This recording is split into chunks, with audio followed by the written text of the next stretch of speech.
Welcome to fire extinguisher training.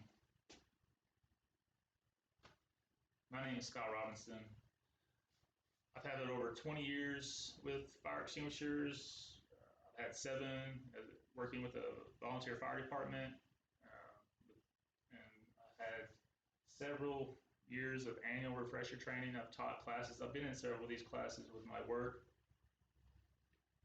It's good to get refresher training to see if there's any changes in the industry and see if there's any kind of, they've recently upgraded to the new emblems on the fire extinguishers. It's easier to identify which type of fire extinguisher to use and what type of fire to use it on.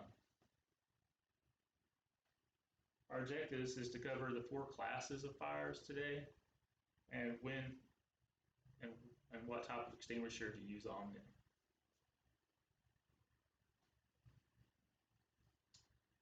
We want to demonstrate the PASS method, which is the acronym pull, aim, squeeze, and sweep.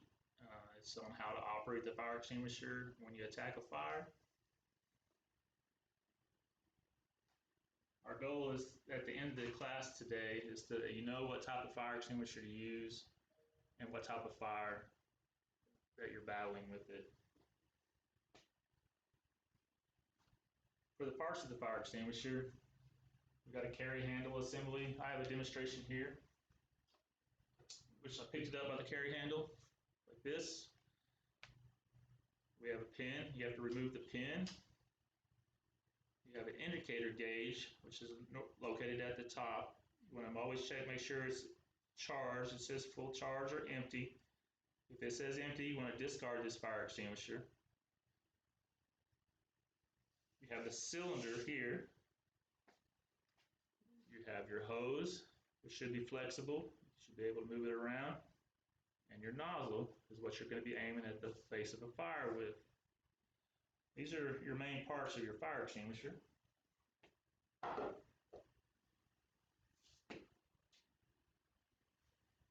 For the types of fires, we start with the Class A, which is anything that leaves an ash. It's like your wood, your fabrics, pretty much paper. This is mostly extinguished with a water-tight fire extinguisher. It's going to stand with a green triangle on the extinguisher. You can fight this type of fire with other types of extinguishers for the Class A, but water is your best for this type. For our Class B, you notice it's a red square, and that's going to be stamped on the cylinder as well. It's mostly your flammable liquids, your petroleum-based liquids. Types of extinguishers that battle that is your CO2, your foam, a DCP, which is a dry chemical portable extinguisher. These extinguishers will smother the fire or take the oxygen out of the fire.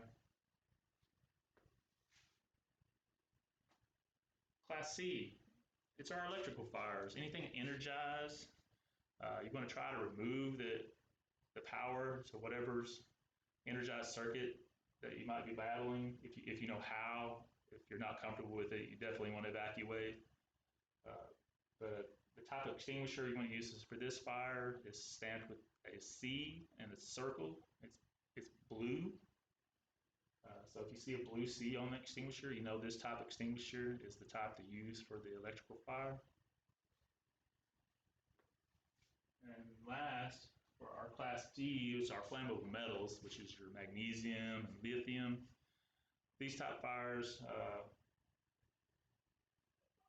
are hard to combat, but we have extinguishers for those, and the extinguisher is going to have a gold yellowish star on the side of it. It's a powder-based extinguisher. On how to use the extinguisher is our PASS method. We kind of talked about that earlier. It's your PASS is pull, aim, squeeze, and sweep. So just to go over that one more time. So when you pick your extinguisher out, you want to grab it by the carry handle, and there's a pin at the top. You just pull the pin out, and then you aim the nozzle at the base of the fire, 6 to 10 feet away. Make sure you keep your distance. Then you squeeze the handle slowly to release your agent and sweep. Real slow, back and forth, not too fast. Sweeping slowly is your best method of putting the fire out at the base. And that's your pull, aim, squeeze, sweep. That's your pass. Your pass method is a very great tool. They're stamped. Usually placards are above the fire extinguisher, or it's usually brought up in your annual refresher trainings as well. It's a great method to remember. It keeps people calm on what to do and how to use the extinguisher in the time of need. On our subject today, we want to make sure that you're aware and informed on how to operate the extinguisher and what type of fire that you're putting out. You want to remember your class, what type of fires there are, your class A, B, C, and D, and what type of extinguishers that combat those fires. We want to make sure that you fight these fires at its incipient stage. It's at an early beginning stage of a fire. You don't want to take a fire extinguisher to a fire that's in its growth stage. It's way too big. You just want to evacuate and keep yourself safe. And at the end, it's always a good thing to know how to operate the fire extinguisher before you try to battle a fire. It could only get yourself hurt at the end. So the annual training is important to know. It's important to know the pass method and to know what type of fire and what fire extinguisher to use on that type of fire. For this training today, I think our objectives have been met. I want to thank you for your time.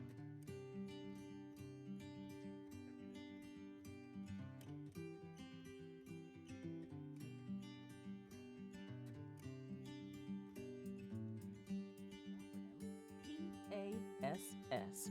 Pass. Pull the pin. Aim the extinguisher. Squeeze the handle.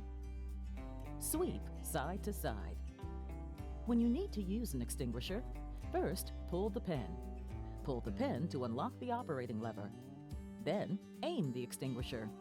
Aim the nozzle or handle at the base of the fire. Next, squeeze the handle. Squeeze the handle to discharge the extinguisher. And finally, sweep side to side. Keep the extinguisher aimed at the base of the fire and sweep side to side. If you are unsure you can put the fire out, evacuate the area immediately and call 911. Keep in mind the following safety precautions if attempting to extinguish a fire. Be sure you have the correct fire extinguisher for the type of fire and know how to use it. Remember, portable fire extinguishers can only put out a small fire.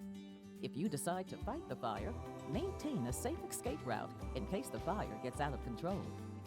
Have a backup person standing by whenever possible in case assistance is needed. Stop and leave the area immediately if you experience any physical problems, such as dizziness or difficulty breathing. Even if you think the fire is out, call the fire department to inspect the area. A fire can reignite or smolder where it cannot be seen.